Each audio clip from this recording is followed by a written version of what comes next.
English grammar కొన్నిసార్లు భలే కన్ఫ్యూజింగ్గా ఉంటుంది కదా. అసలు ఎందుకలా?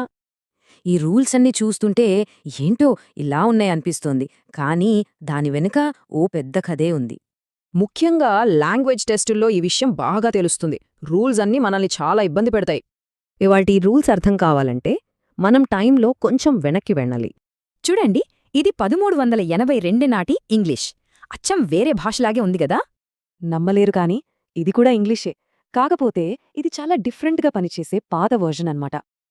పాత ఇంగ్లీష్ నుంచి మోడర్న్ ఇంగ్లీష్ వరకు గ్రామర్ సింపుల్ అవుతూ వచ్చింది. కానీ వర్డ్ ఆర్డర్ చాలా ఇంపార్టెంట్ అయిపోయింది. అప్పట్లో ఇన్ఫ్లెక్షనల్ కేస్ సిస్టమ్ ఉండేది. అంటే పదం చివరున్న అక్షరాలే దాని పనిని చెప్పేది. సో ఓల్డ్ ఇంగ్లీష్లో పదాలు ఎక్కడున్నా పర్లేదు, వాటి చివరలే మీనింగ్ను డిసైడ్ చేసేవి. అయితే కాలం గడిచే కొద్దీ ఇంగ్లీష్ ఈ స్పెషల్ ఎండింగ్స్ని చాలా వరకు కోల్పోయింది. మరి ఈ ఎండింగ్స్ లేకపోతే మీనింగ్ క్లియర్గా ఎలా తెలుస్తుంది? మంచి క్వశ్చన్ కదా. దానికే ఓ సొల్యూషన్ వచ్చింది. అదే fixed word order. Subject, verb, object ఇదే ఆర్డర్. ఒకవేళ ఈ ఆర్డర్ మారిస్తే చూడండి, మొత్తం మీనింగే మారిపోతుంది. అలా ఆ పాత ఎండింగ్ స్థానంలో వర్డ్ ఆర్డర్ ఇంగ్లీష్ గ్రామర్కి కింగ్ అయిపోయింది.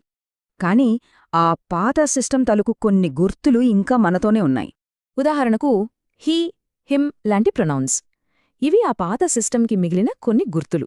ఇవి మాత్రమే కాదు, ఫుట్, ఫీట్, స్పీక్, స్పోక్ లాంటివి కూడా ఆ పాత గ్రామర్ నుంచొచ్చినవే. సో ఇంగ్లీష్ గ్రామర్ రూల్స్ ఏవో గాలికొచ్చినవి కావు. ఇది భాష తనను తాను మార్చుకున్న కథ. ఇంగ్లీష్ ఇంకా మారుతూనే ఉంది. మరి ఫ్యూచర్లో ఇంకే రూల్ మారుతుంది అనుకుంటున్నారు?